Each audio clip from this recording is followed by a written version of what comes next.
Welcome, friends.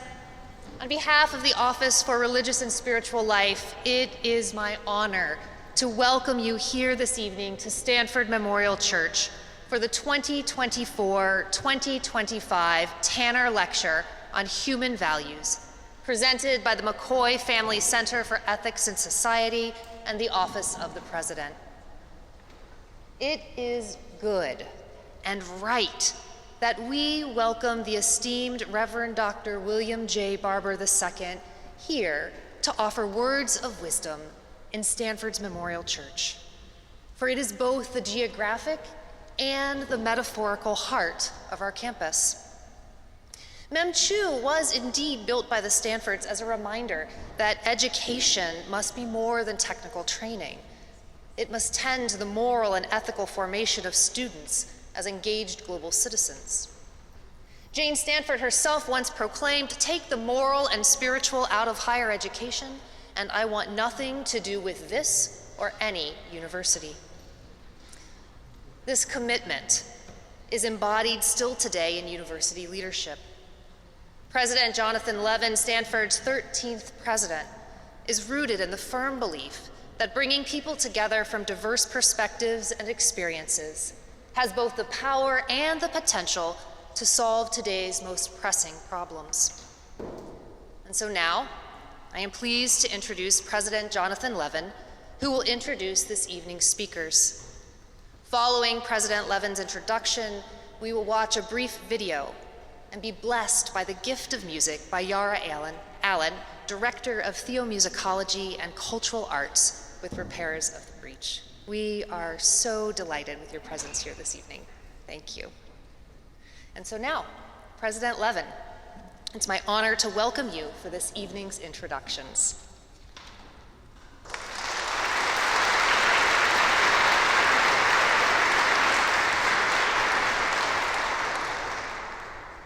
Good evening. What a pleasure to see Memorial Church full for this exceptional event, this year's Tanner Lectures. The Tanner Lecture series was established nearly 50 years ago by Obert Clark Tanner, a scholar, industrialist, and philanthropist who had a special connection to Stanford. Obert Tanner earned his master's degree in philosophy at Stanford in the 1930s. He taught religious studies here at Stanford from 1939 to 1944, and appropriate for this year's lecture, which is unusual in being held in Memorial Church, Obert Tanner was the acting chaplain here in Memorial Church.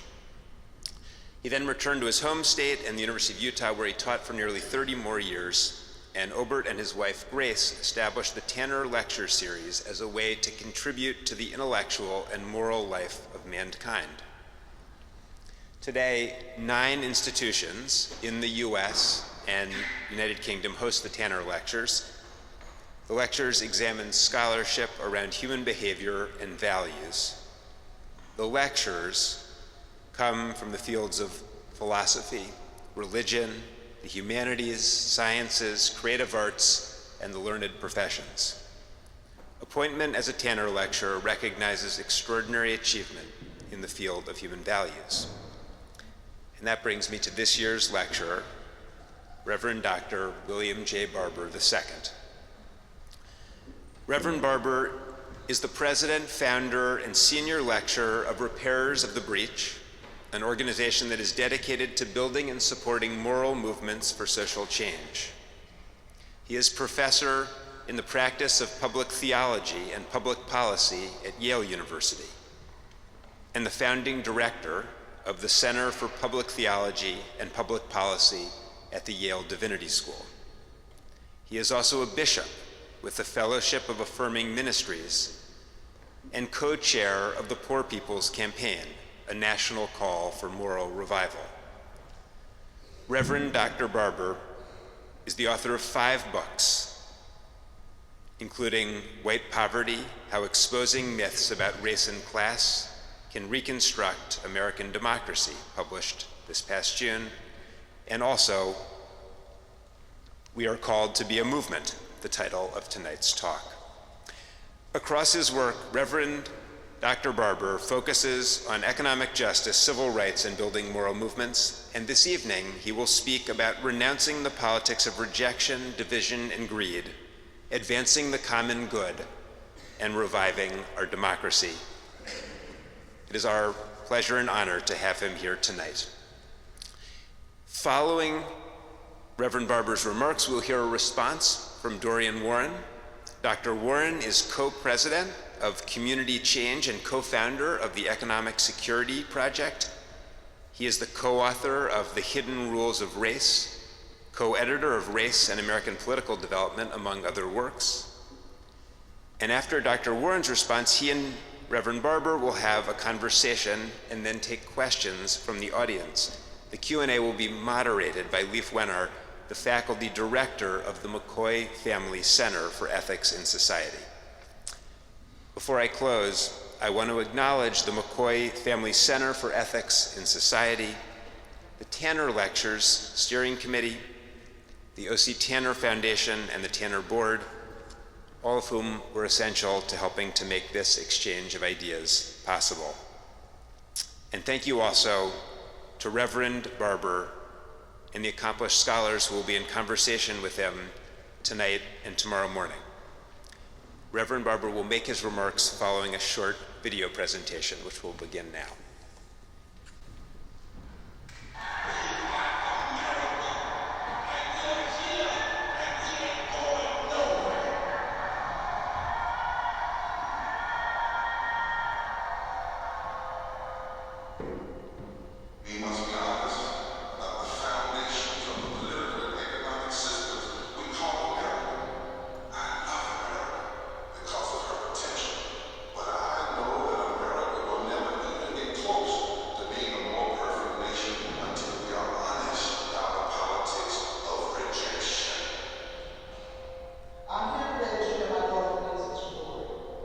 Businesses come to small law firm press. She wasn't assured. Business had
all the way in the back. Good evening. I'm Yara Allen, and I am so happy to be here. And that was not just a greeting, that was actually a sound check for you all. Because I didn't come to sing to you, I came to sing with you. Is that all right? Okay, you heard a snippet of this song in the video. Hope you were paying attention because that was choir rehearsal.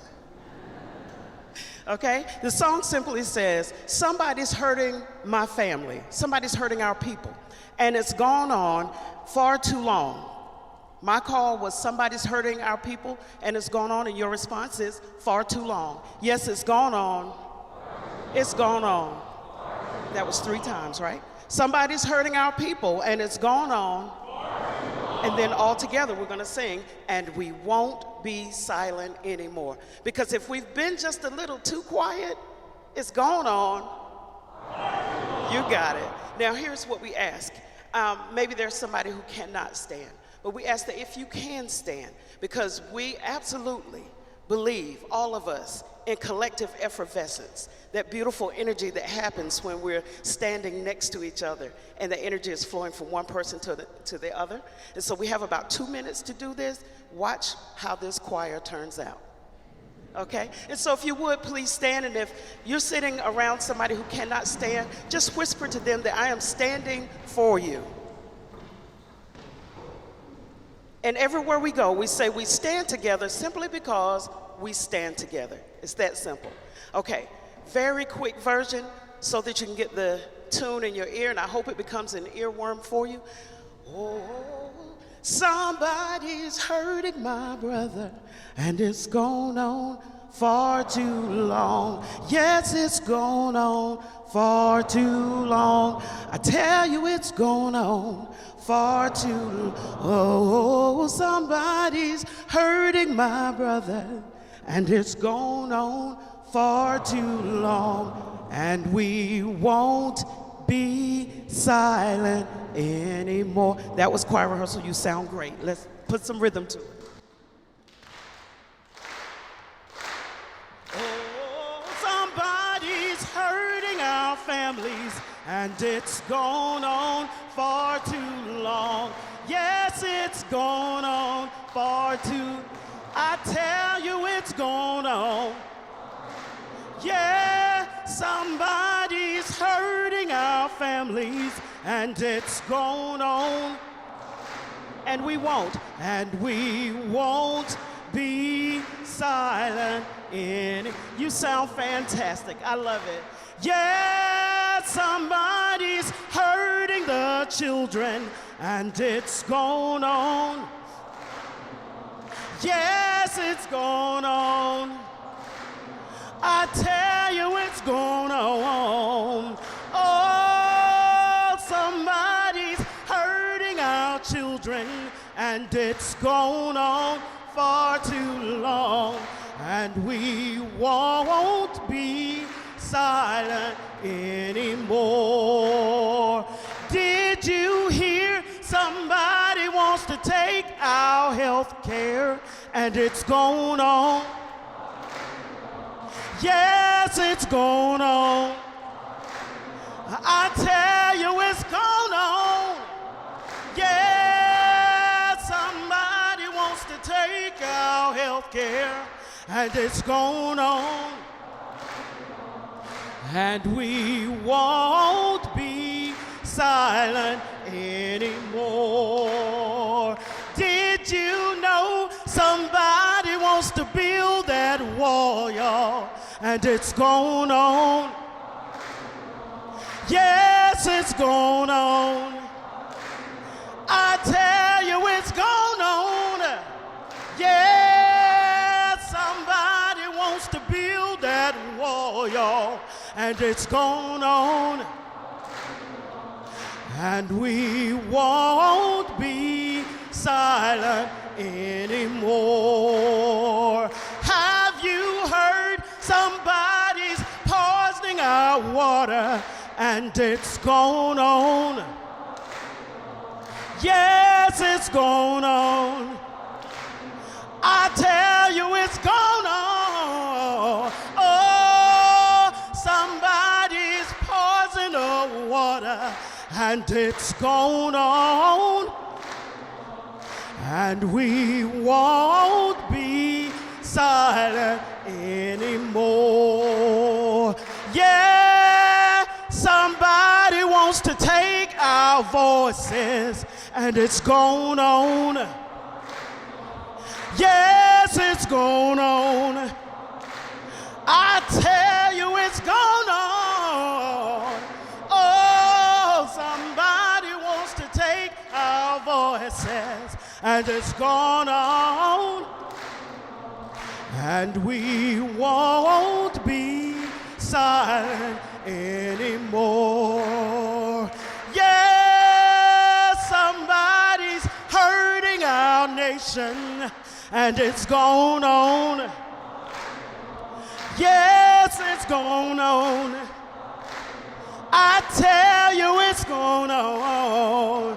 Oh, somebody's hurting this nation, and it's going on. And we won't be silent. Let's just keep singing that right there. We won't be silent. And we won't be silent anymore. And we won't be silent. And we won't be silent anymore. One more time, all together. And we won't be silent anymore.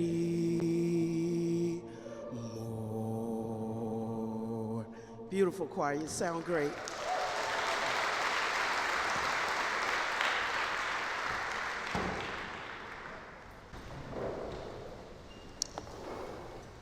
Oh, you all sound marvelous. Can you turn this mic up just a little bit? President Levin, I want to thank you so much for allowing us to come at this moment to be here on tonight, Brother Kenneth.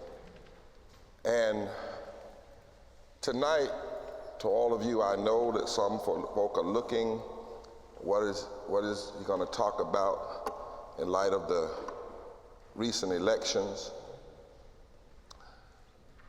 But tonight, I want to talk about what we must elect to do.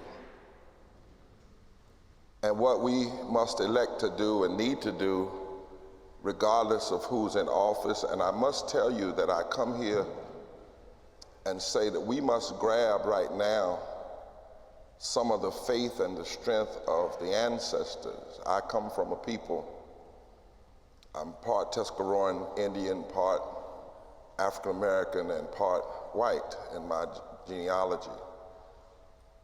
My African American side of the family, I come from free issue, what they call free issue black people, but nonetheless, for 250 years after 1619, they had to get up every morning and still believe there was possibility, that freedom was still possible.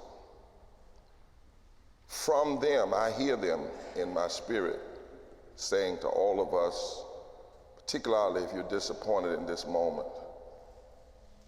don't ever allow 1, 2, or 3 elections to determine your moral fabric and where you stand.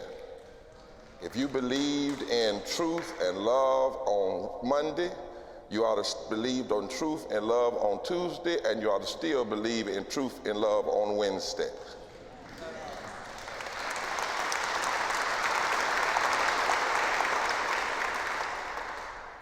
I want tonight, just a little bit more, I want tonight,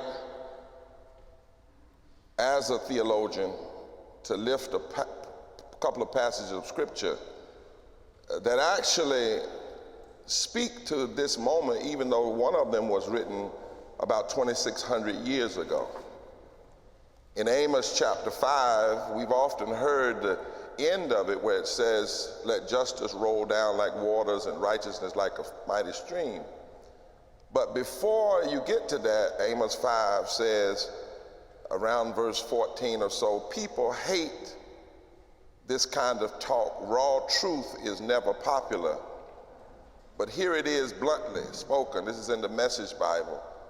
Because you run roughshod over the poor and take bread right out of their mouths. You are never going to move into your luxury homes that you've built. You're never going to drink wine from the expensive vineyards you've planted. I know precisely the extent of your violations as a nation. I know the enormity of your sins. It is appalling. You bully right living people. You take bribes left and right, kicking the poor when they're down. Justice seems like it's a lost cause. Evil is epidemic. Decent people are throwing up their hands. Some are even saying protest and rebuke are useless, a waste of breath. But I need those people, verse 14, that will seek good and not evil and live. You talk about God and the God of the angel army as being your best friend. Well, live like it as a nation, and maybe that will happen. Hate evil and love good, then work it out in the public square. Maybe God, the God of the angel armies, will notice your remnant and be gracious. I need a remnant of people who will go out into the streets and cry loudly, who will fill the malls and the shops with the cries of dooms and weep loudly and say, not me, not us, not now, not on our watch. I need some folk who will empty the offices, the stores, the factories, the workplaces, and enlist everybody in a general lament. I want to hear it loud, crying loud over what's happening. And then I, the Lord, will make my visit and help you. Luke chapter 4, verse 18 in the Christian Bibles says that Jesus' first words was, "The Spirit of the Lord is on me, chosen me to preach the message of good news to the poor." The message of good news to the poor. Now, these are not only the moral foundations of our religious tradition. These values are also laid out in the Declaration of Independence that says we hold these truths to be self-evident, that all men, or persons I would rather say, are created equal, that they are endowed by their Creator with certain inalienable rights, among which these are life, liberty, and the pursuit of happiness. And then there is this notion, it says that to secure these rights, governments are instituted among men, deriving their just powers from the consent of the governed.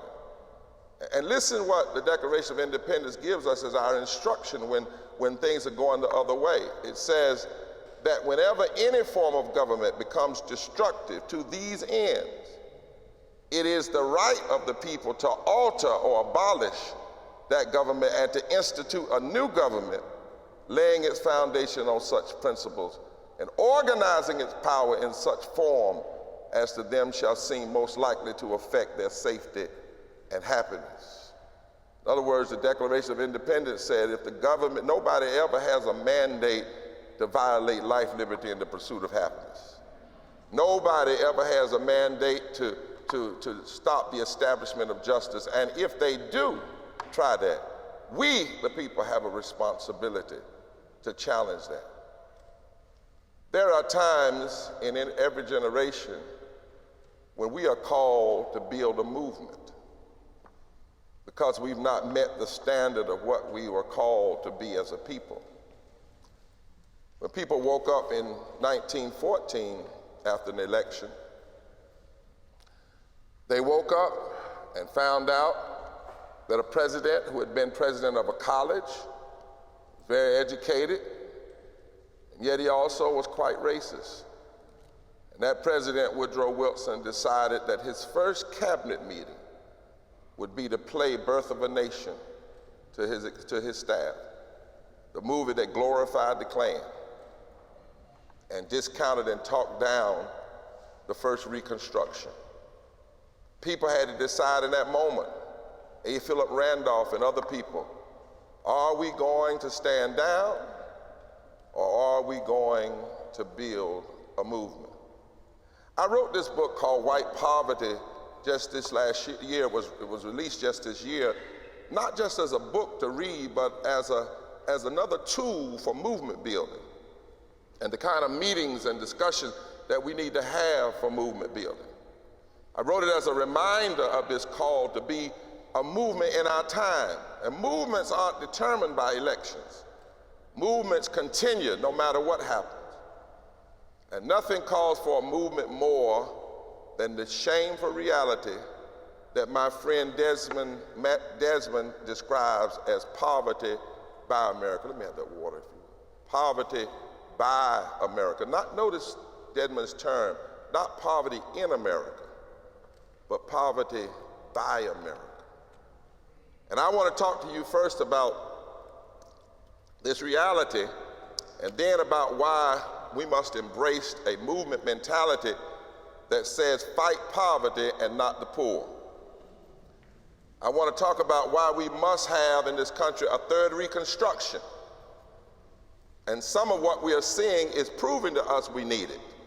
Some of the heartache, some of the hurt, some of the electoral realities are proving that we need a third Reconstruction. And I want to talk about why we fall short of who we can be, and maybe some of the reason why we're in this mess that we're in is because we as a total nation have refused to fully address 5 interlocking injustices that you cannot separate: systemic racism, systemic poverty, ecological devastation, denial of health care, the war economy, and the false moral narrative of religious nationalism. Until we address these issues, we will continue to see some of the things we've seen just this week. First of all, the reality of poverty. If we don't change the way we measure poverty in this country, we're going to continue to lie to ourselves. The measurement for poverty that we use in the government, it was old and outdated when it was first put together. Economists will tell you, like my dear friend Joseph Stiglitz and others, that if you look at poverty through the supplemental measurement, before COVID, I'm not talking about what happened because of COVID, before COVID, there were 140 million poor and low-wage people in this country. 51% of all our children, 43% of adults. Before COVID, 800 people were dying a day from poverty and low wages. Poverty. Now, when we got to 500 people dying from COVID, we call it an epidemic. But 800 people dying from poverty did not call for, in some people's mind, congressional hearings, presidential summits, or anything. 87 million people are uninsured or underinsured. Poverty, we're talking about 24 million African Americans are poor and or low wealth. That's 60% of African Americans.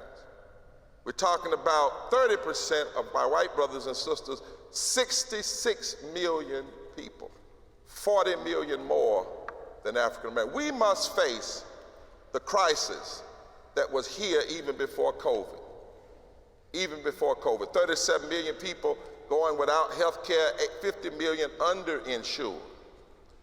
A time when people say right now in this country, just sit the elections for us, decide for a minute, people say, I don't want to get sick because they can't afford treatment.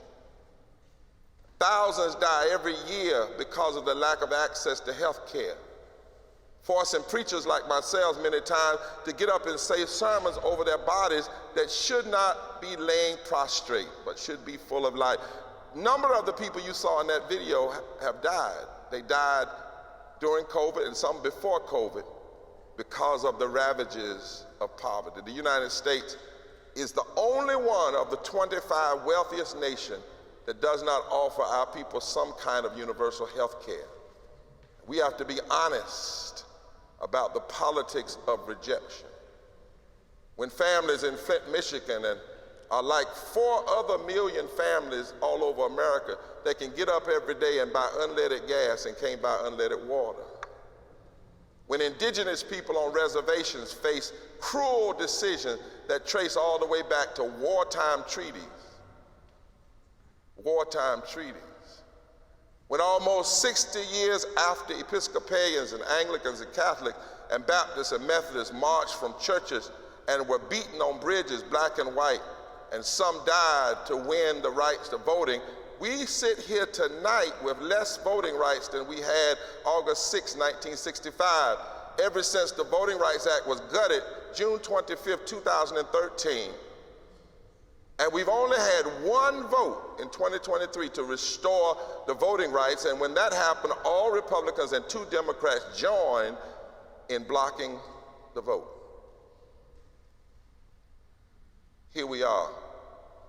When a war economy drains social programs and impoverished community here at home, destroys and pollutes poor communities around the world, we spend 53 cents of every discretionary dollar on the war economy and only 15 cents on education and health care. Politics of fighting the poor is alive. When the distorted moral narrative of religious nationalism doesn't follow the call of Jesus, which asks every nation and says to every nation, the only way you can measure your greatness is to answer this question: when I was hungry, did you feed me? When I was naked, did you clothe me? When I was an immigrant, did you welcome me? When I was sick, did you heal me? But instead, we have a religious nationalism going on in this nation that presents a false gospel, a gospel of division and building walls, and says so much about God, what God says so little, and so little about what God says so much. One of the startling realities of recent data analysis is that the life expectancy in the United States is on the decline, but we must look closer to understand the root causes of unnecessary death. We know now from data about COVID that if you were poor during COVID, poor or low wage, you were 3 to 5 times more likely to die, whether you were white or black. If you were in a poor community, whether you were white or black, it did not matter. We know that COVID didn't discriminate, but the way we delivered services did. We talk about the over 1 million people that died, but 350,000 of those people died during COVID because of the lack of health care. Despite our GDP growing exponentially in recent days, a study at the University of California, Riverside found that poverty is the 4th leading cause of death in America right now. Poor people can expect to die 12 to 13 years sooner than rich people in the U.S., with the death rate gap between the rich and the poor increasing by 570% since 1980. In a series on declining life expectancy, the Washington Post reports that the United States is failing at a fundamental mission: keeping people alive, life, liberty, and pursuit of happiness. The U.S. has a significantly lower life expectancy than other nations with similar economic development. America is increasingly a country of haves and have-nots. And sometimes we wonder why people are not engaged politically. We did a study among poor and low-wage folk and asked the question, why is it that many don't vote? Why is it that there are 87 million poor and low-wage people eligible to vote in this country, and 30 million didn't in the last few elections? They're infrequent voters, and their number one answer was, nobody talks to us. Nobody speaks our name. We don't hear ourselves in any of the debates.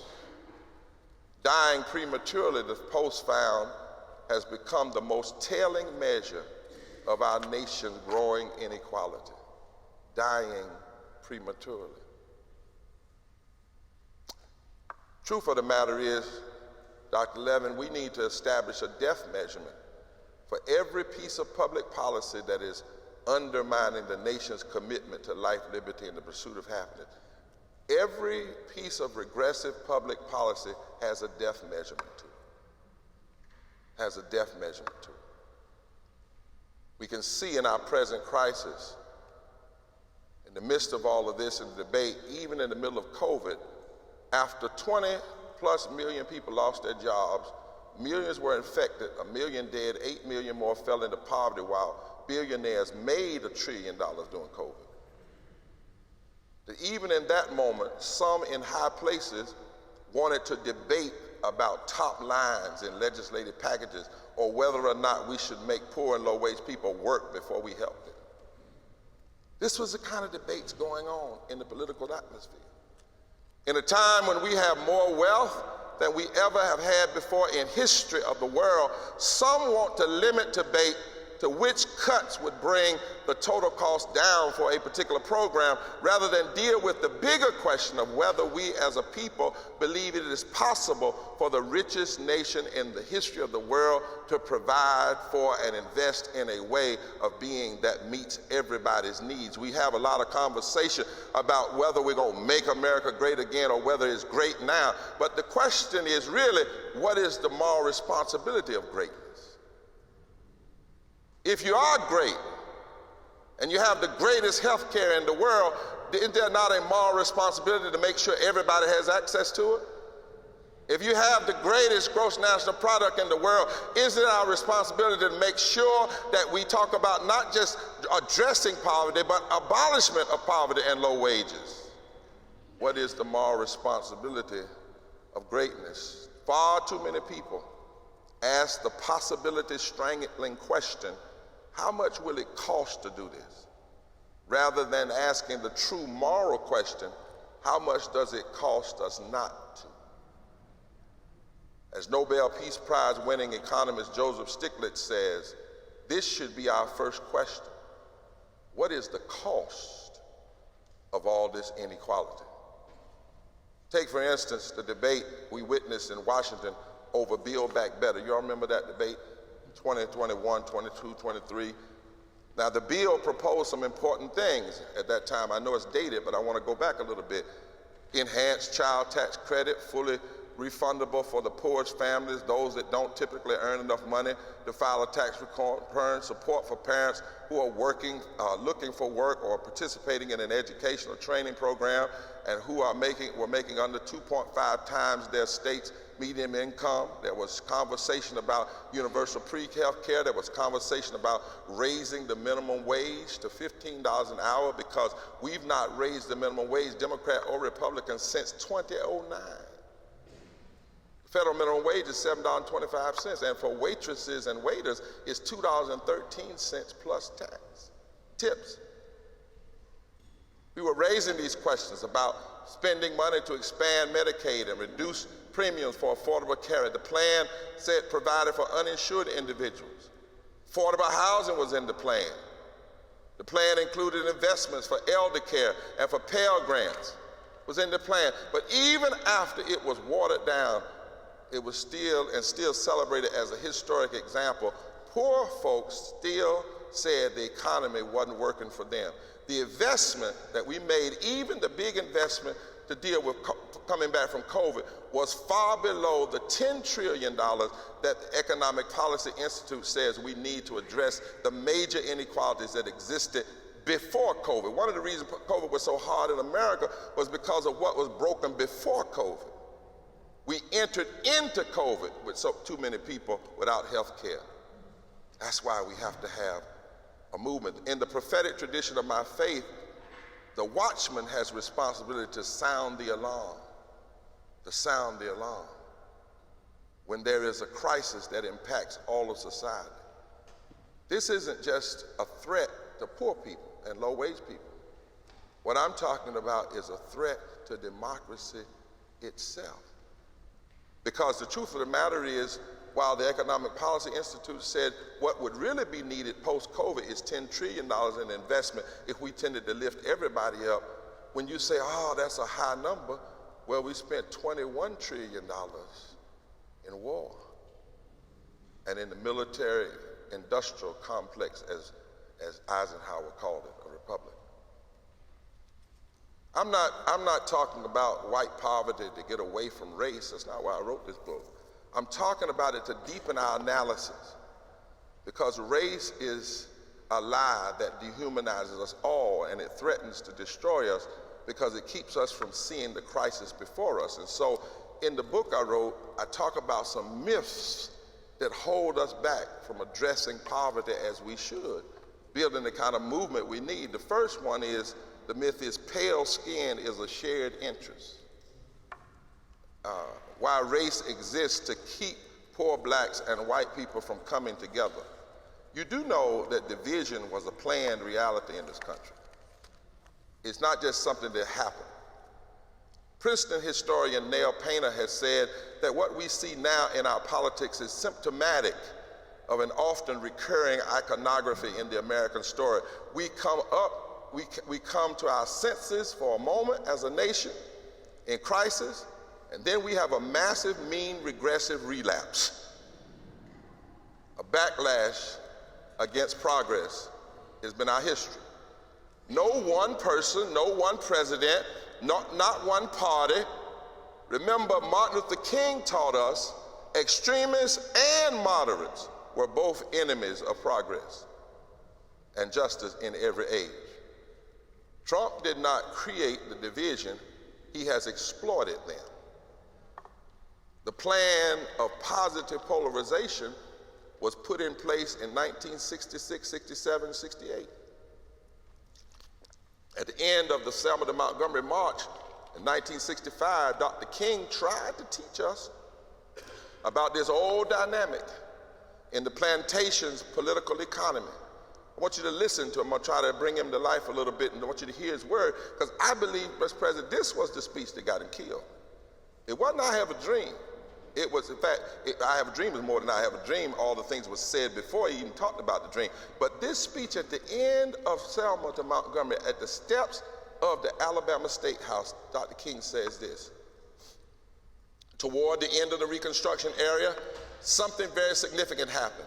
They began uniting the Negro and white masses into a voting bloc made up of all people that threatened to drive the Bourbon interests from the command posts of political powers in the South. To meet this threat, the Southern aristocracy began immediately to engineer this development of a segregated society. The fear of restructuring of American economic architecture to help everybody caused fear among the aristocracy. And so they saturated the thinking of the poor white masses with this lie that they were poor because of what black and brown people were receiving. He goes on to say in 1965, Dr. King says, the threat of the free exercise of the ballot by the Negro and the poor white masses together resulted in the establishment of a segregated society. This is what happened when the Negro and the poor white masses of the South threatened to unite and build a great society, a society of justice where none would prey upon the weakness of others, a society of plenty where greed and poverty would be done away with. This is where the division, and then in the 60s, as progress was being made in many ways, Kevin Phillips advised Richard Nixon that the Republican Party could win without the Negro vote. In fact, he said, our goal for the next 50 years has to be to paint the Democrats as a black party. Phillips predicted a new American revolution coming out of the South and the West because of the fears and objections raised by the civil rights movement, the women's movement, and other movements. Buchanan and his Nixon aide, I'm reading this from a book called A Time of Illusion. Buchanan and his Nixon aide, colleague Kevin Phillips, called for positive polarization.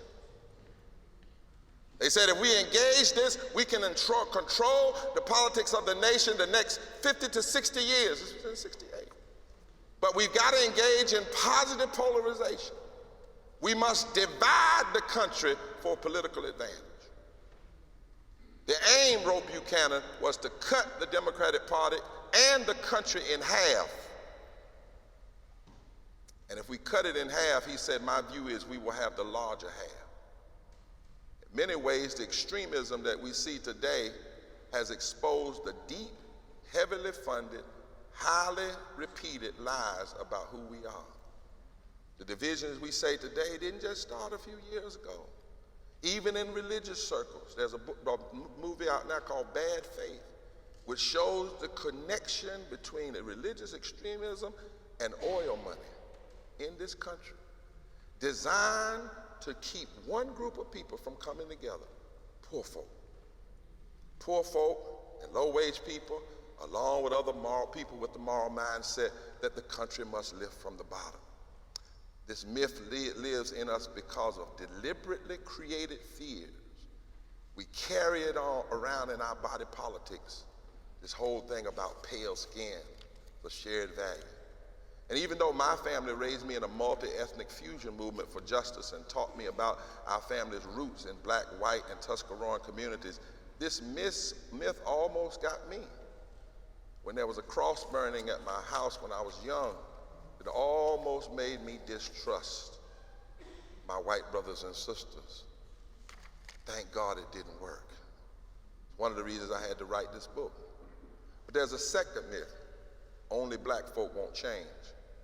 Going into the State House with my white sister Barber some years ago in 2013, we heard one of the legislators lean over and whisper, I thought, what are these white people doing here? I thought just black folk were coming. He couldn't imagine a black man and a white woman holding hands going into the state legislature in North Carolina to challenge voting rights and to challenge the denial of health care.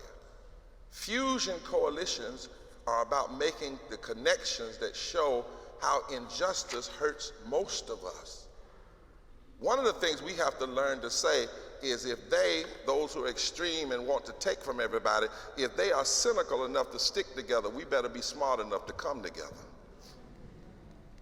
The so-called privilege of whiteness has done little to help poor white people, whose lot has been substantially worsened by the concentration of wealth. Yet the myth that says only black people won't change leaves many poor white people believing that this system somehow serves them and their values. Meanwhile, the political voices that blame poor people for their poverty have also positioned themselves as the most ardent advocates of lofty tax breaks for corporations and the extremely wealthy. Over the past decades, as inequality has grown exponentially for all America, the number of poor and low-income white people is 66 million. You don't often hear this number because oftentimes when we talk about poverty, the first picture you see is a black woman on welfare, which is racist toward the black woman, but is dismissive of millions and millions of my white brothers and sisters who get left out of the conversation. The myth has been dangerously effective in undermining political coalitions across lines of race and class. Democrats often appeal to black voters by supporting the supposed black issues of police reform or a national holiday like Juneteenth.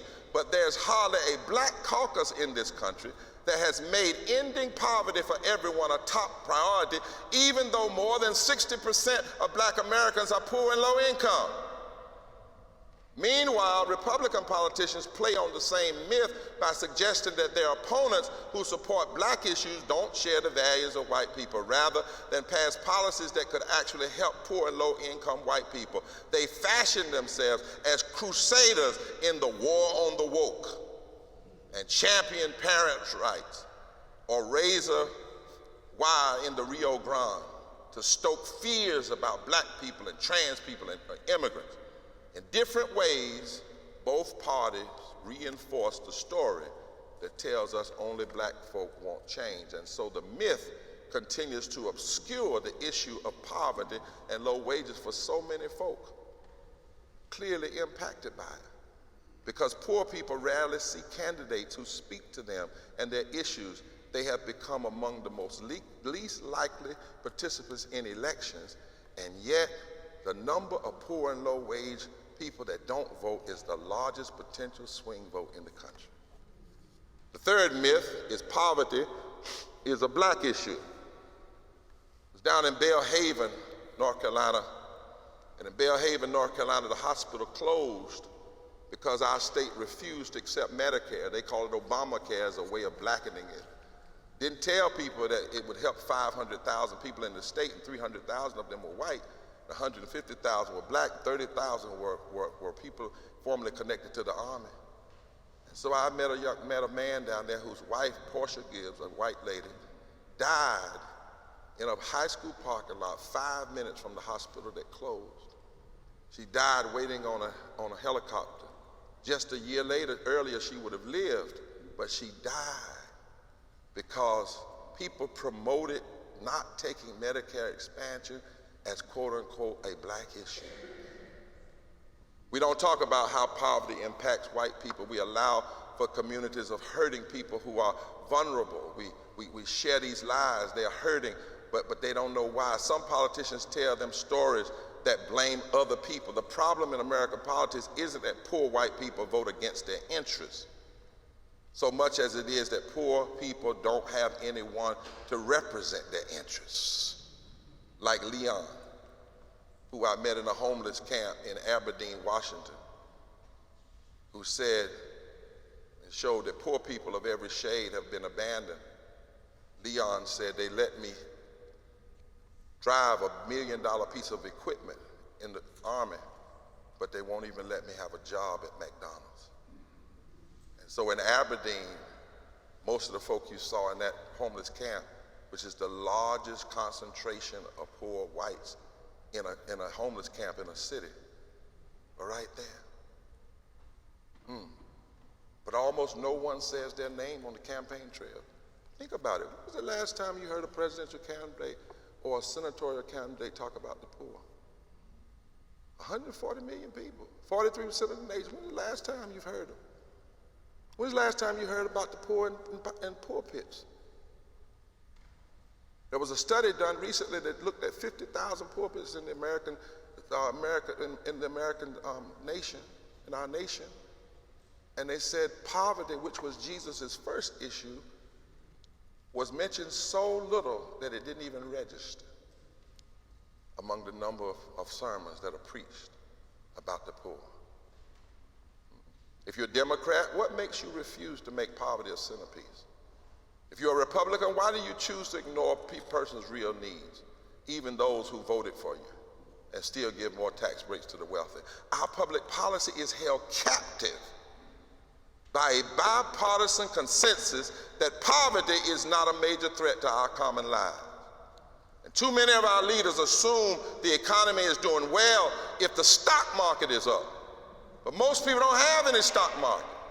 And then they argue among themselves about whether the market does better when you give at the top and let it trickle down, or when you invest in the middle class to grow the whole. But these debates are secondary at best when we acknowledge the reality of poor and low-income people. 140 million Americans, nearly half of the country, know from personal experience that the way things are isn't working for them. But most of our leadership doesn't even see anything wrong with not advocating for the poorest among us. I think about Lakin in Corbin, Kentucky. She articulated the tension between knowing her people loved her and knowing that they had been told lies to demonize her. She said, Reverend Barber, I'm queer, I'm white, I love my parents, I'm poor, I love my parents because they worked hard all their life, but they hate queer people. They don't, I love black people, they don't love black people. They bought into the lies that those queer people and those black people are the reason for our poverty. She said, I was bordering on disbelief and turning away from any kind of faith until I met this movement. Culture wars and so-called Christian nationalism haven't only pitted rural versus urban, they pitted families against themselves, because her families claim to be great Christians and great people of faith. We've got to see the problem for what it is. So my brothers and sisters, if these myths are real, where's the help? Well, I believe that moral fusion is the way to higher ground. Did you know the song, Which Side Are You On, was a song first written by a white woman in East Kentucky? The song that Black Lives Matter was singing. Which side are you on, which side are you on? Most of them did not know that song was written by a white woman in East Kentucky, Harlan County, Kentucky, one of the poorest areas in the country, when the mine boss and the sheriff came to arrest her husband. She said, which side are you on?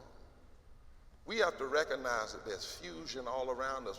When we started the Moral Monday movement in North Carolina, we organized what we call moral fusion. That is when people come together around an agenda, and they recognize this, that the same people that vote against living wages most often are the same people that vote against gay people, and the same people that vote against gay people are most often the same people that vote against public education, and the same people that vote against public education are normally the same people that vote for more tax cuts to the wealthy, and so forth and so on. And moral fusion says, well, if they're all together, then we need to come together and stop looking at issues individually. And we started looking at, what if we had a movement where Fight for 15 and Dollar General workers and Starbucks workers and UAWs in the South and poor people all over would come together. I often think about the challenge when I was born, August 30 of 1963, 2 days after the March on Washington. Bayard Rustin, who was openly gay, organized the March on Washington in the face of the president's opposition. Vicious racists who didn't want them to march. Some in his own community who didn't believe it could make a difference. But despite all those odds, he came together. Now, the failure was no women got to speak that day. But on that day, there was fusion politics, and it was not a black march. Even the way we talk about the March on Washington is a part of the distortion in the lies. It wasn't a black march. It was a march for jobs and freedom. They had an agenda.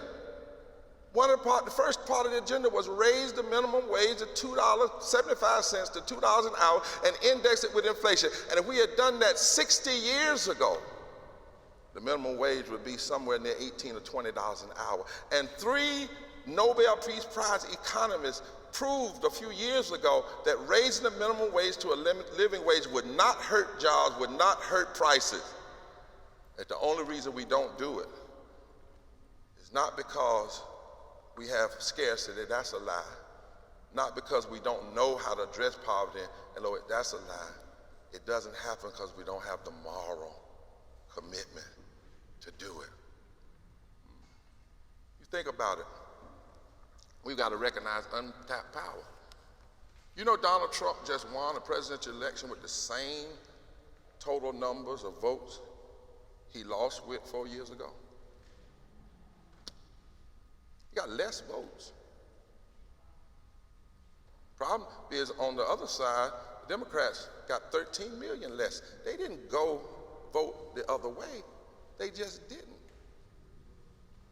The elections of 2018, 2020, 2022 were 3 of the highest turnout U.S. elections of their respective types in decades, but only 2/3 of the voting eligible population turned out for the record turnout in 2020. The highest rate of any national election since 1900. So 30% of the folk aren't even participating. Regardless of how you feel about Trump's presidency, he won in 2016 by just 80,000 votes across 3 states. 80,000 votes across 3 states. And if you look at the number of poor and low-wage people that didn't vote in those same 3 states, it's over 4 million people. In a contest with historic turnout, President-elect Joe Biden topped President Trump by nearly 7 million votes and 74 votes in the Electoral College. But his victory was stitched together with narrow margin in a handful of states. Biden only won by 44,000 votes in Georgia, Arizona, and Wisconsin. Only 44,000 votes. In other words, if 44,000 folks had voted the other way, and in those same states, millions of poor and low-wage folk just didn't vote. And before you beat up on them, listen why. Nobody talks to us. Did you know that 30% of the electorate today is poor and low income? 30%. Did you know that in the battleground states like Michigan and North Carolina, poor and low-wage people make up over 42% of eligible voters? Poor people already have the power to be the most important swing vote in the country. One of the reasons why we need a movement that's not just based on electoral politics. Why wouldn't those candidates speak to them? We have to ask that hard question. Celinda Lake, some of you may know her. She's one of the premier researchers and pollsters in the country. And we did some work with her, and she said, anybody who does not talk directly to poor and low wealth people about policies that are overwhelmingly accepted in our economy. People want it. People want them. They're high polling, is engaging in a form of political suicide. Why did one billionaire's money matter more in the most recent election than the well-being of 140 million Americans? These aren't just questions for political consultants. As my friend and colleague at Yale, David Blight, wrote in the New York Times just today, academics need to ask about our assumptions on campuses like this one. This is his quote: "My profession, professors and academia writ large, as well as those whom we have educated, need to think about the whole and not so much our parts as we interpret this election. In beautiful pluralistic America, which is nonetheless polarized in its voting patterns and separated into rural and cosmopolitan domains, there still is a country, a nation, and a society to somehow grasp and preserve if we can. But we must remember the people left behind in the pandemic-stressed economies may have just spoken in a small but potent majority, saying they are now leaving us, since we so often leave them." People feel rejected for many reasons. But it's also true that poor people in every race have experienced rejection in this society, and we must build a movement now. A movement of the rejected. A movement of those we have left behind.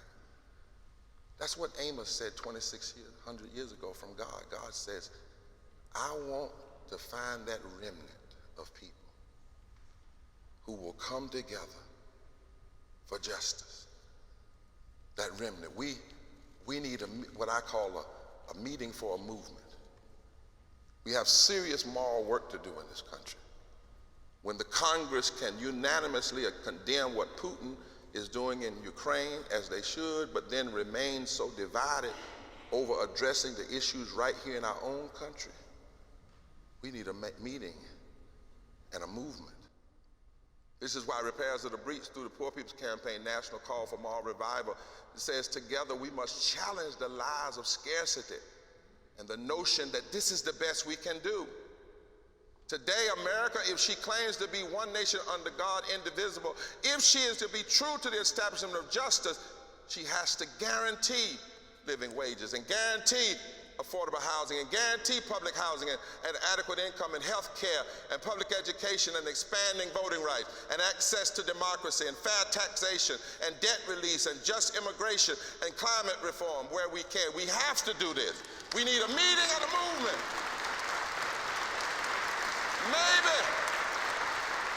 Maybe this election, turn this mic up, maybe this election is calling us to a movement.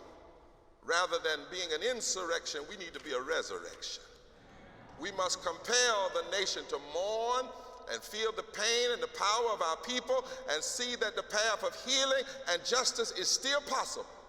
We must move this society beyond the false choices of liberal versus conservative and right versus left toward the essential question of right versus wrong. It's time for a meeting, for a movement. We must change the heart and soul of our democracy.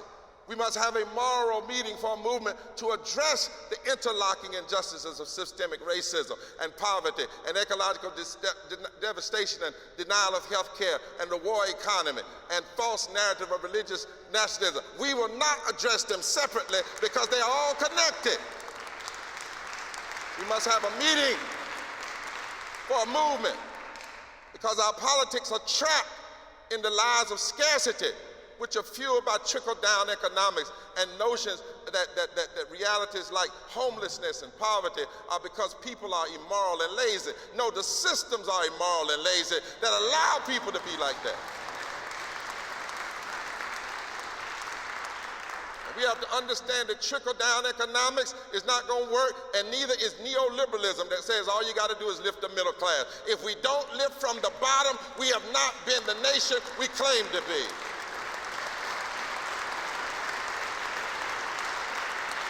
pandemic showed us ourselves. We must have a meeting for a movement. That we are living through a historic crisis of democracy. We are in a battle of civilization, y'all. A battle of civilization that was plotted and planned by extremists over 50-some years ago, as I said.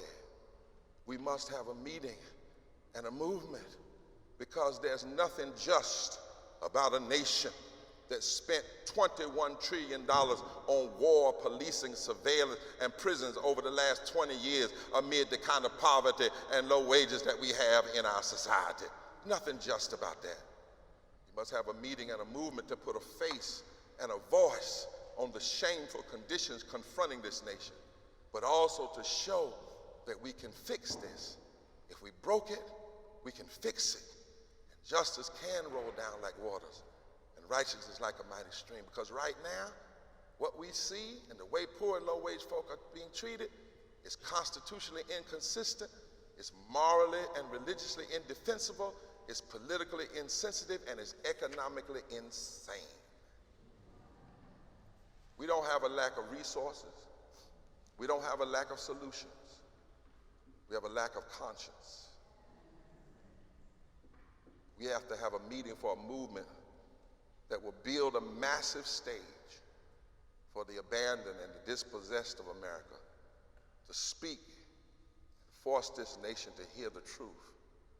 And from this stage, we don't merely need folk who curse the darkness, but who demonstrate the compelling moral power of love and the power of truth to right the wrongs of society. I still believe that Amos was right. That if we come together and have the right meeting, the God of creation will be with us. All through the Bible, there were significant meetings. There was a meeting at creation, a meeting at the Red Sea, a meeting for a movement of David in the valley of Goliath, a meeting at the fiery furnace, a meeting for a movement when Jesus fed the 5,000, a meeting for a movement on the cross, a meeting called Pentecost. In 1852, after the Dred Scott decision handed down, some said the abolition movement was over. But Frederick Douglass said, as monstrous as this decision is, we must intensify and embolden our agitation. We must come together. During slavery, it looked like justice had lost, but Harriet Tubman and Frederick Douglass and Quakers and white evangelists, they came together and formed a fusion movement that brought about abolition. Women didn't have the right to vote, but when Sojourner Truth and Elizabeth Cady Stanton came together, had a meeting and built a movement, they won the right to vote. Plessy versus Ferguson looked like it had the victory, but when Thurgood Marshall got white lawyers and black lawyers and Jewish lawyers, and they all came together and built a movement. They had a meeting for a movement, and they went to an all-white Supreme Court. One member who had been part of the KKK ended up voting unanimously to tear down separate but equal. It can happen when you have a meeting and a movement. It looked like Jim Crow had beaten down injustice, and justice couldn't rise again. But when Rosa Parks and Martin King and Bayard Rustin and Glenn Smiley and Jonathan Daniels and Viola Wooster, when they all got together, they tore down Jim Crow. I know it biblically, and I know it historically, but I also know it personally as I close. I live with this. That's why I'll never give up on the possibility of movements. Some years ago, they said I'd never walk again. Said I'd never get out of a wheelchair. I was 30 years old. I'd always depended on my legs, and I woke up one morning and I could not move. I spent 3 months in the UNC hospital, not knowing if I'd ever get up again. For 12 years, I was in a wheelchair. But over those 12 years, we had a meeting and said it was time to have a movement. My doctors got together. My depression got together, had to get away, and my swim coach got together, my therapist got together, my church got together, my family got together, and when they all got together, we had a meeting for a movement. I can hop now, I can run now, I can jump a little bit now, I can march now. I'm a witness. We need a movement because children have to be saved. We need a movement because sick folk have to be healed. We need a movement because low-wage workers have to be paid. We need a movement because housing must be provided for all people. We need a movement because we got to save our environment. We need a movement because we need immigration reform, not immigrant deportation. We need a movement for voting rights to be expanded and protected. We need a movement because we need to stop spending so much money to blow up the world and spend money to save the world. We need a movement. And this election does not say sit down. This election says get up, get up, get up, get up, and let's build a movement until one day we are one nation under God, indivisible, with liberty and justice for all.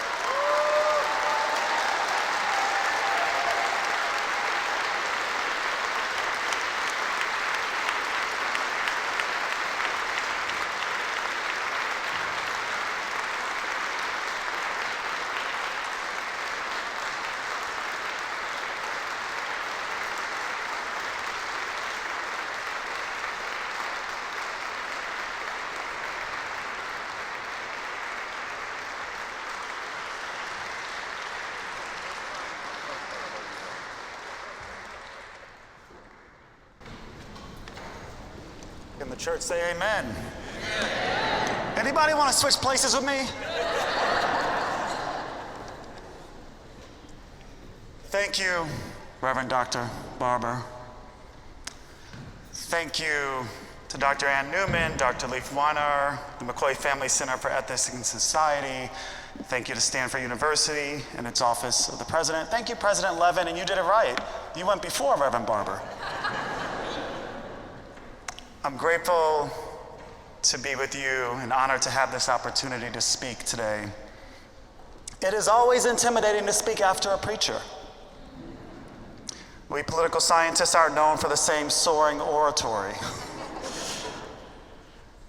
Reverend Dr. Barber is part of a Black prophetic tradition.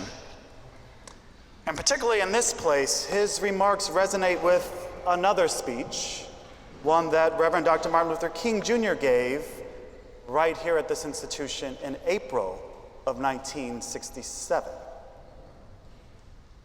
He spoke about the other America. He spoke about the struggle for genuine equality, the struggle for a livable income and a solid job, a struggle that he deemed harder than integrating a lunch counter. He argued in 1967, Reverend Barber, that this great nation had the resources to end poverty if we choose to do so. He described the intersecting path to social progress where the fates of Black people and the fates of white people are bound up together. And he said, quote, "We are all caught in an inescapable network of mutuality. Our fates tied in a single garment of destiny." Reverend Barber is preaching the same liberatory gospel, and his call feels even more daunting after last week. Our mutuality continues to be inescapable. Our fates continue to be linked. And Reverend Barber has called us into the work of building a fusion movement that can unite this country. So briefly, my response, Reverend Barber, is yes. Yes, to begin with, we must build a fusion movement and a fusion coalition of all people struggling to make ends meet, especially at a time when race is such a bright line in the politics of division. Organizing poor white folk and all the rest of us is key to building power. Yes, to continue, yes, that poverty begets an impoverished democracy. Recognizing that link might help us understand the tens of millions of people who just voted for someone promising to be a dictator on day one. But it might help us recognize that millions of people, as Reverend Barber taught us, chose not to vote at all. Power from the ground up, the power of a fusion coalition and a fusion movement can resuscitate civic life. It can create poverty abolitionists whose work is a precondition of a true multiracial democracy. And we cannot answer Reverend Barber's call without talking about immigrants to this country and people on the move across this planet. So first, the fusion coalition and the fusion movement. I come out of labor organizing. So when we talk about bringing people together across lines of difference, I think about the ways that unions build solidarity among workers. And the concept of solidarity becomes much more concrete when you're bargaining your first contract or building support for a strike vote, and congrats, by the way, on the settlement.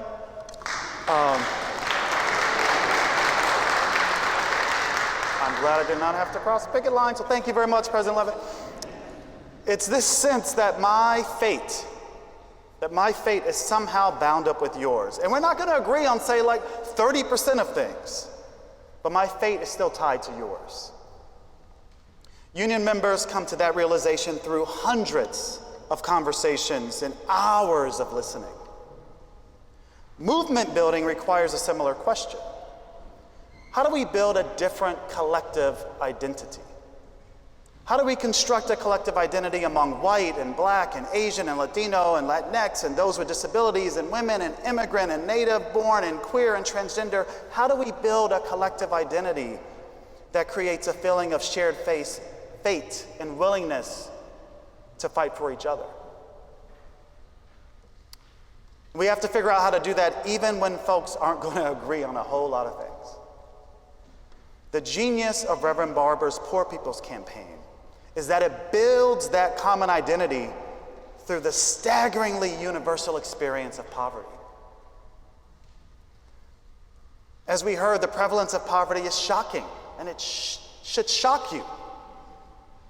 Researchers have found that at some point in our lives, 3 of every 5 Americans will live in poverty. It comes for us across race and gender, from inner cities to rural farmlands to Appalachian hollers. Many millions of us feel the impact of economic insecurity each day. Precarity and fear, shame and stigma, exploitation and exclusion. And even for those of us with steady incomes and financial safety nets, the threat of poverty still constrains our choices and limits our imaginations. It is unfreedom. But this country created whiteness to splinter our collective identity and prevent our collective liberation. And we're up against 400 years of racial hierarchy, and we're up against 400 years of oligarchy, ruled by the wealthy few, not democracy. Organizing is the path to a fusion coalition and movement. Organizing is our tool to interrupt the isolating force of race, to make clear our shared experience of economic precarity, and to build the power to change it. And already organizing is happening. From the Poor People's Campaign or my organization, Community Change, people are coming together around the country to make structural change and to show us what multiracial democracy can look like. And we can point to lots of examples. I hope we'll have that conversation in a few minutes. To meet this moment, we need more and more people to join local or state or even national movement organizations that can anchor a fusion movement in politics. Second, poverty begets an impoverished democracy. And the idea of impoverished democracy honestly hits a little differently for me this week. Last week, an anti-democratic candidate won. But we need to remember our history. Take Southern Redemption and the end of the first Reconstruction. Thinking about the 1876 contested election and the compromise of 1877. And for those of you not in the history department here, this was the constitutional crisis that resulted in Rutherford B. Hayes becoming president and federal troops being withdrawn from the South. It put an end to that period of societal change that included constitutional amendments to end slavery, enshrine birthright citizenship, and extend voting rights to black men. Not women, but men. But by withdrawing federal protection, President Hayes laid the groundwork for Southern redemption and nearly a century of racial terror and authoritarianism in the South. Yes, authoritarianism is very homegrown. Jim Crow was encoded through anti-miscegenation and race laws that the Nazis used as the model for their Nuremberg laws, as Isabel Wilkerson teaches us in her book, Caste. It's worth noting, Rev, that for the Nazi Party, they found the one-drop rule of racial classification too extreme for their fascist project. The South's experiment in racial authoritarianism and oligarchy ended with the Second Reconstruction. In a few brief years in the 1960s, social movements won the Civil Rights Act, the Voting Rights Act, the Economic Opportunity Act, we know that as the War on Poverty, immigration reform, Medicare and Medicaid, Social Security reform, food stamps, welfare. And again, there was backlash.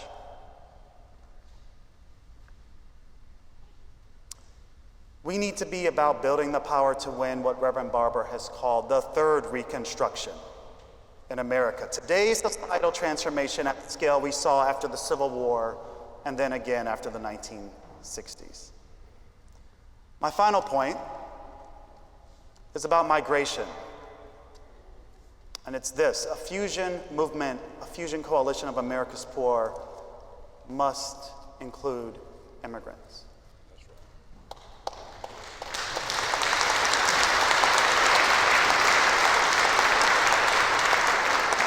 Today, the largest group of extremely poor children in this country, children living on less than $2 a day, are in immigrant households. And we know it's going to get worse.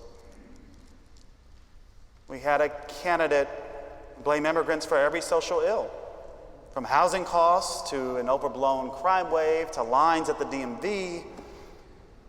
That person called immigrants vermin and directed a wave of hate at legal immigrants in Springfield, Ohio. Is it a coincidence that many of them are black immigrants? I wonder.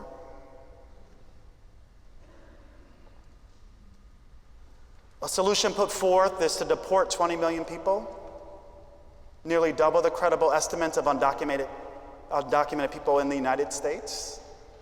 And the human cost of this mass deportation plan is unimaginable. Unimaginable. But I want to say to you once again, this tactic isn't new. The Hoover and Roosevelt administrations deported some 500,000 Mexican Americans, and their U.S. citizen children in the 1930s, but we forget our history. They were made the scapegoats for white unemployment during the Great Depression. So a unity movement cannot be black and white alone. We have to address the divides among the many races and ethnicities and experiences in our communities. Take, for example, my hometown of Chicago. After a broad fusion coalition elected Mayor Brandon Johnson, Republican governors started busing immigrants and asylum seekers to the city. The strategy was to sow disunity among black, brown, and white residents, and it was effective. My mother still lives on the south side of Chicago. She's the same age as Emmett Till will be today, Rev. And she asked me, why are we paying for these migrants? Now, I got my politics from my mother. She's a retired public school teacher. My first political memories are of walking the picket line with her multiple times in the 1980s, and she couldn't understand why the city was taking care of them when we've worked so hard to elect one of us. So I had to have a hard conversation. I had to help her see the parallels to our own family history. That we were part of the Great Migration that laid the groundwork for the Second Reconstruction. And like so many other black Americans, my family fled racial terror to seek a better life in the North.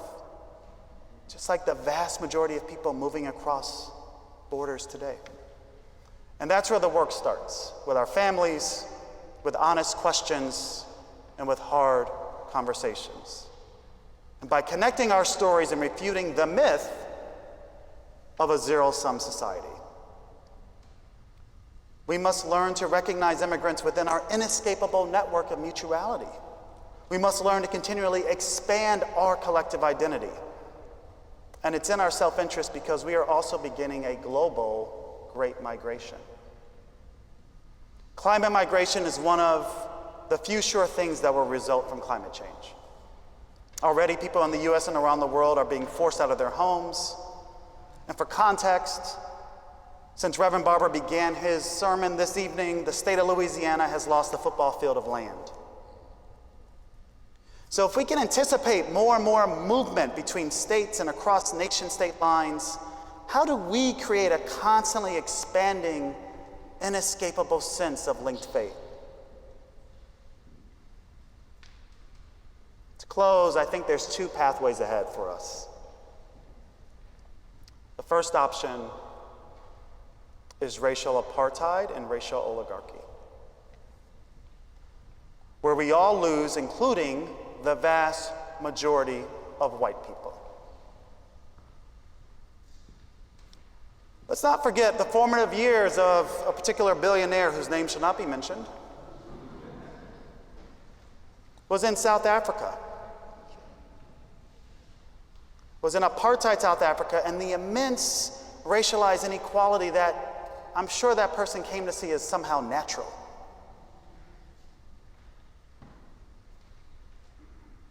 That is the antithesis of a fusion coalition and a fusion movement. The second option is a true multiracial democracy. We could emerge from the crucible of this moment with a unity movement that is organized and powerful. And I submit to you that this is the path towards transformation. And it has to start with the belief that people can change, that we can all become our best selves. The late Jane McAlevey, who we lost this year, wrote an incredible book called No Shortcuts.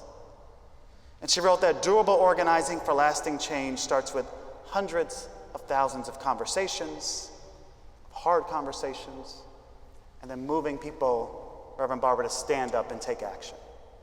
That is the path toward transformation. So, as we prepare for the fights ahead, I am grateful for Reverend Barber's reminder that we have more in common than what divides us. For his reminder of the fusion movement that we can build through organizing and the garment of destiny that ties us together, whether each of us sees it or not. For his reminder of the multiracial democracy we seek to build. I'll close by echoing Dr. King's Stanford speech. Perhaps we have finally stopped expecting that social progress will roll in on the wheels of inevitability. That through the tireless efforts and persistent work of all of us, that we can and we will and we must make time an ally of social transformation. Let's have the meeting, and then let's meet again, and then let's meet again, and then let's meet again, and let's build the movement. Together we can create a collective identity and a collective solidarity where we all fight for our neighbors and we can all be free. Thank you.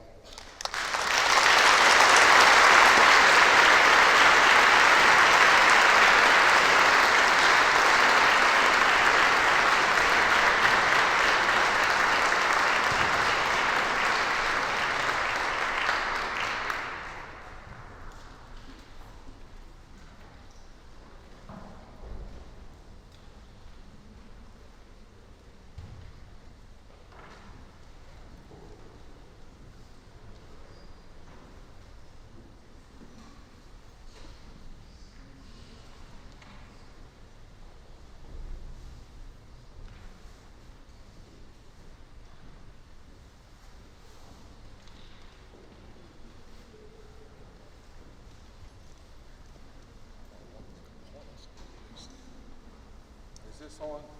Testing. Everybody hear us? All right. Okay.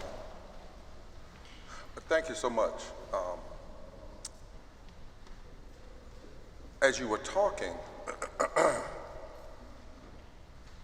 I thought about when Dr. King was here in '67, but then in '68, he had a sense that the election was going to go in a strange way. It wasn't going to go for Hubert Humphrey, it was going to go for Nixon. And yet it was in that moment, if you listen to the last speech, people say it was, I've been to the mountaintop, but it really wasn't. It was a collage of many of his past speeches. But the main thing he talked about was just coming together. I think it's both shameful that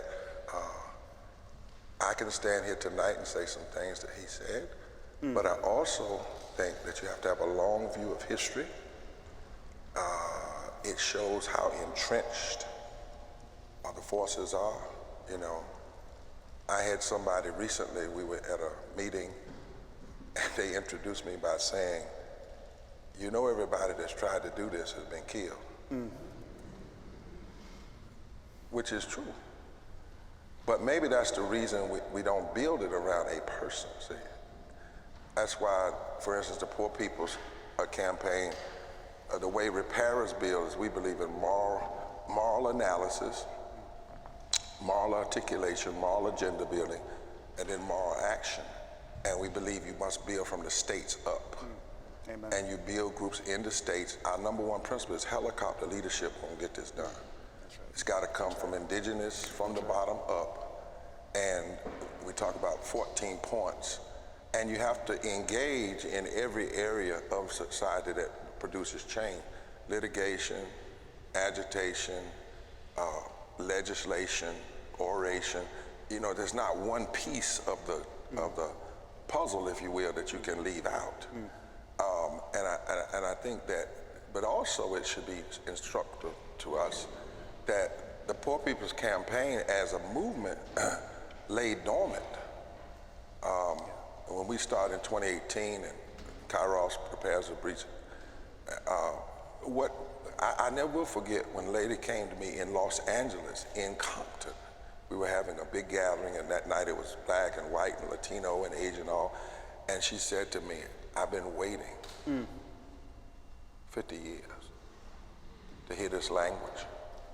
That's what she said. And I found as I moved across the country, when I did the mall revival, I thought I heard the Lord say, go to 7 states in 6 months, and he fooled me. He said, go to 27 states.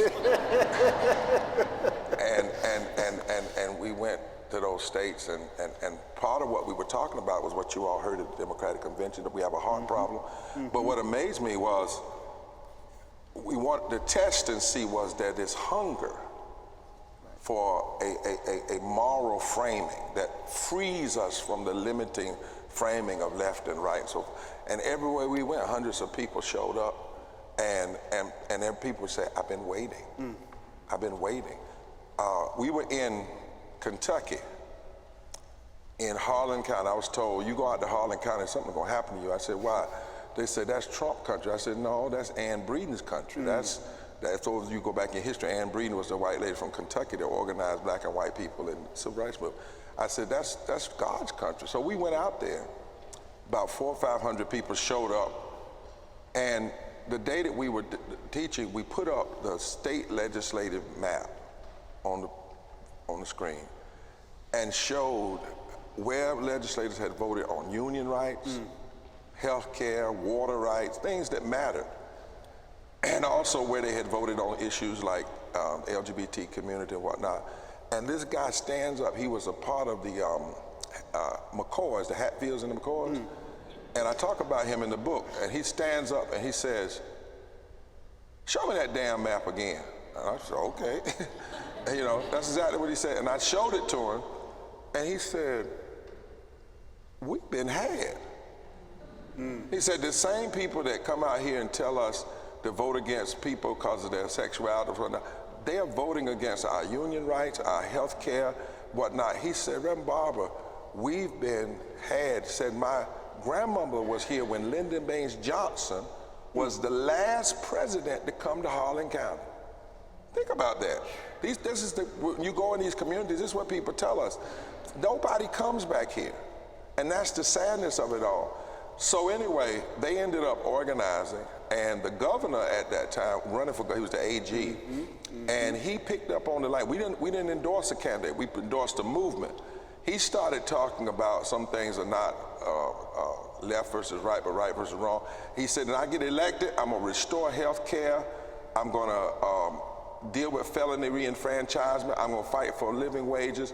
Do you know he unseated an incumbent extremist? And 6 of those 8 counties that we went in flipped. And we never endorsed anybody. What we did was got people to sit down with each other and understand at a real level how they were being lied to and were being played upon, and that they didn't have to accept it. They really did have power, and they did not have to accept it. And you know, we reached 12 million poor and low-wage voters in this past election because we took the line that we needed to go after at least half of the 30 million. What angered me at times was when we would talk to some politician, they heard what we were doing, they said, why are you wasting time? And I said, that's what's gonna get you in trouble, right there. But there are all these moments, and I think this is one, I'm glad you mentioned 1877, 76. There are these moments that force a kind of reassessment of where we are. And the fact that, for instance, in 2020, the margin of victory in Michigan was 20,000 votes. But the number of poor and low-wage people that didn't vote was over 1 million. Yes. And whoever puts together a plan that says we're not going to intentionally go after with serious policy conversation, and what is flawed, is flawed. And what we're trying to say to poor and low-wage folk across the and religious people and other people that are conscious is this coming together is critical, not to saving the democracy, but having the kind of democracy you want to save over and over and over again. It's one thing to say you want to save the democracy. It's another thing to say, what kind do we want to save? What kind do we want to save? Yeah. I can't help but mention to where you started, the woman who said she's waited 50 years. 50 years. My organization was founded in 1968 by the UAW, by veterans of the war on poverty, and veterans of the civil rights movement. Julian Bond and John Lewis. That's right.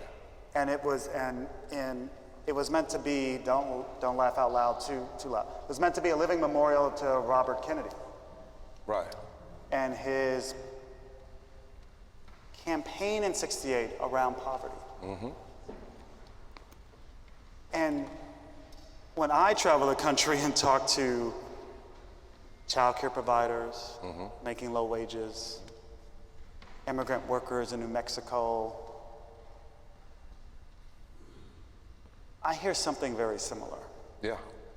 And people are searching for the tools and agency to transform their lives and their communities. And you mentioned the child tax credit earlier, and I want to ask you a question. Under COVID, we had the expanded child tax credit in 2021. And I raised that because, so I'm a political scientist by training. I used to teach at a policy school. We know the data from that 6 months, of an expanded child tax credit. So in 6 months, we basically cut child poverty in half. And if you say it too fast, it might gloss over you, but that seems like pretty revolutionary light year time for any policy impact I could ever imagine. 6 months to cut child poverty basically in half. And then we threw all the kids back in poverty. Both parties. Both parties. Both parties, let's be clear. That's it, yeah. And so I'm wondering what more you can say to us. And I think of that as a demonstration.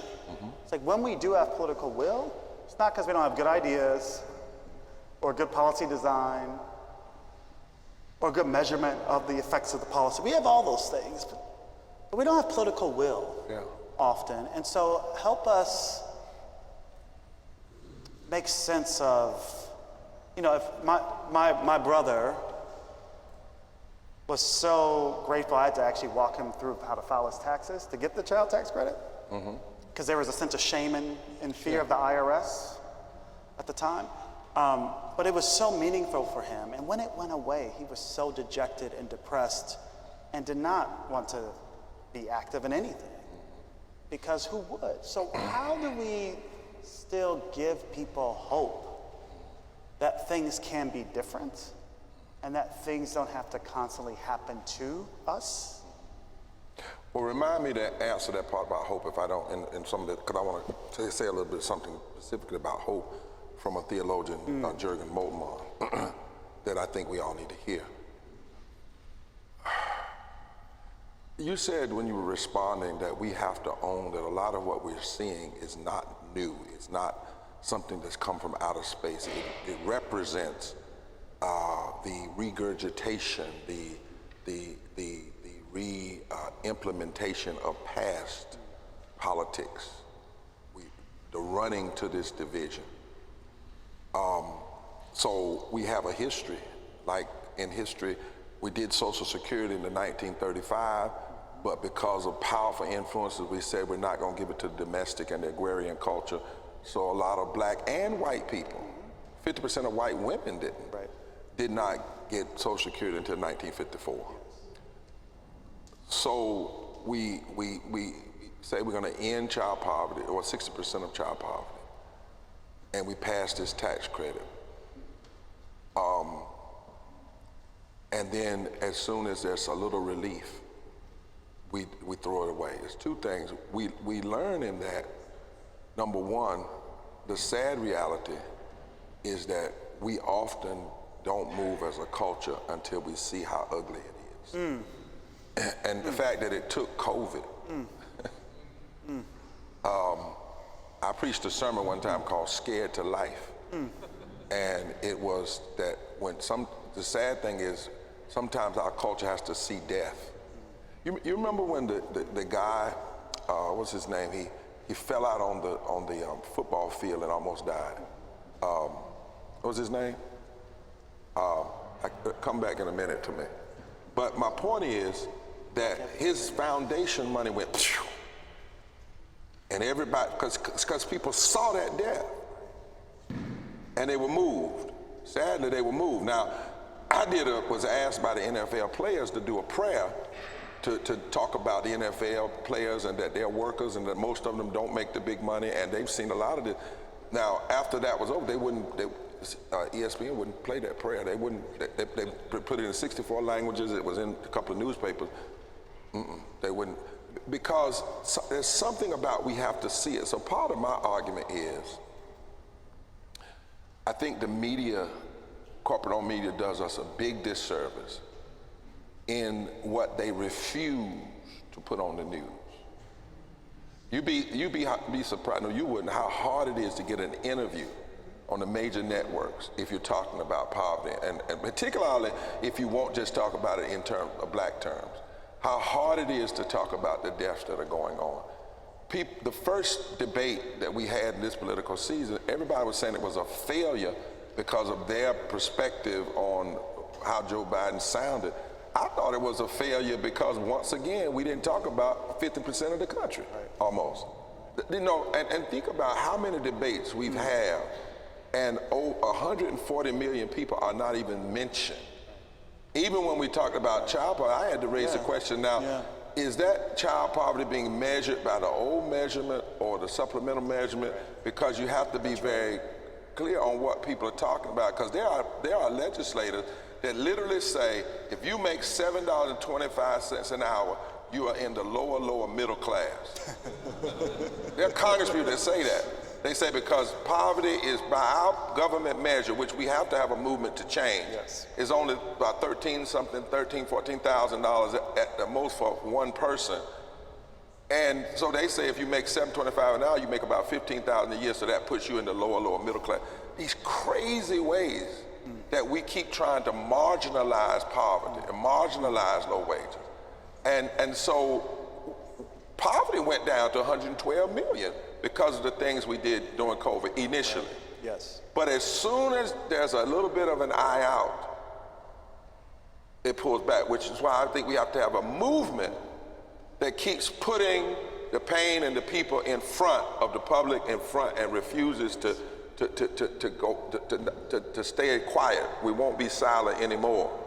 Because if we are, we have a way of packing it away. We don't want to deal with it. It costs too much. All of the lies they come up with. But we also have some other failures. You heard me say that there's not a black caucus. Poverty among black people is 60%, poverty and low wages. There's not a black caucus, state or federal, that lists poverty as a number one issue. Poverty and low wages is not a number one issue. It's not talked about as a civil rights issue. It's not talked, so you have two dynamics going. It's not talked about often as a civil rights issue, and then over here there's all this attempt to split poor and low wage white people. But the good news is most of them haven't bought the split. They may not vote. Right. But what we found in 2020, that 56% of poor and low wage people, regardless of color, voted for the candidates that were talking about living wages and health care. And so I've often gone up to black legislators and they'll say, well, you need to get those poor white people to stop voting against their own self-interest. I said, that's not the facts. That may be true some, but it's not mostly true. And you have some issues too, because you're not even dealing with it. And it impacts 60% of your people. So somehow, and this is in movement building, we have to keep the focus and faith. We're talking now about what must be our movement going forward. And one of the things we have to do right now, and I may sound a little wrong on this, I think, for instance, for this inaugural speech, we don't need to be marching. We need to be listening. We need to have everybody in the country sit down at tables and not be distracted.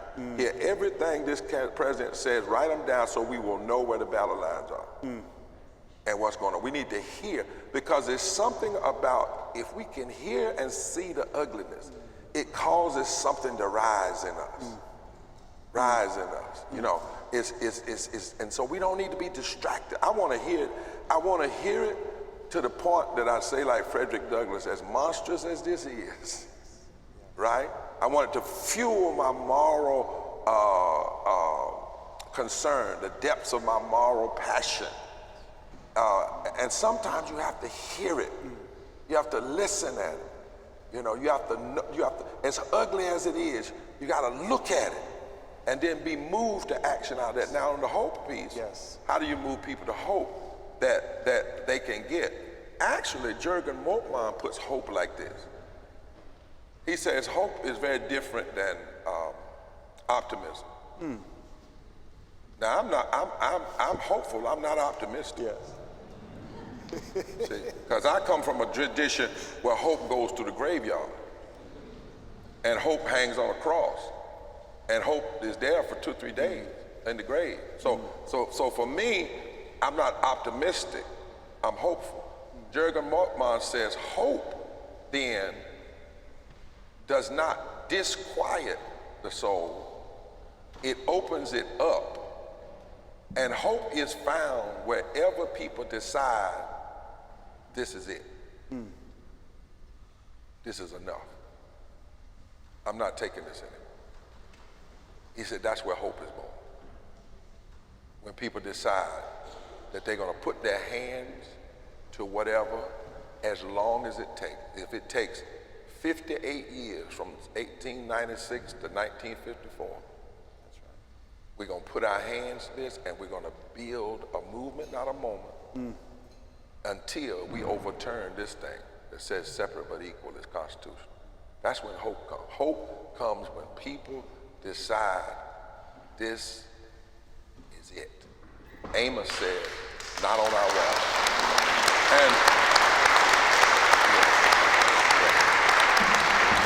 And this might be the moment. This might be the moment. That's why I want y'all to listen to that inauguration. I don't want you to do anything but listen to it, because it might just make enough of us say, now this is it. There's nothing about that that even lines up with our Constitution, nothing. And call us to our deepest moral action. I think it's. I've talked too much? No. You got to talk some more. People got questions. Oh, Lord. We're gonna do the questions tomorrow. So, first of all, please join me in thanking again Dorian Warren and Reverend Barber.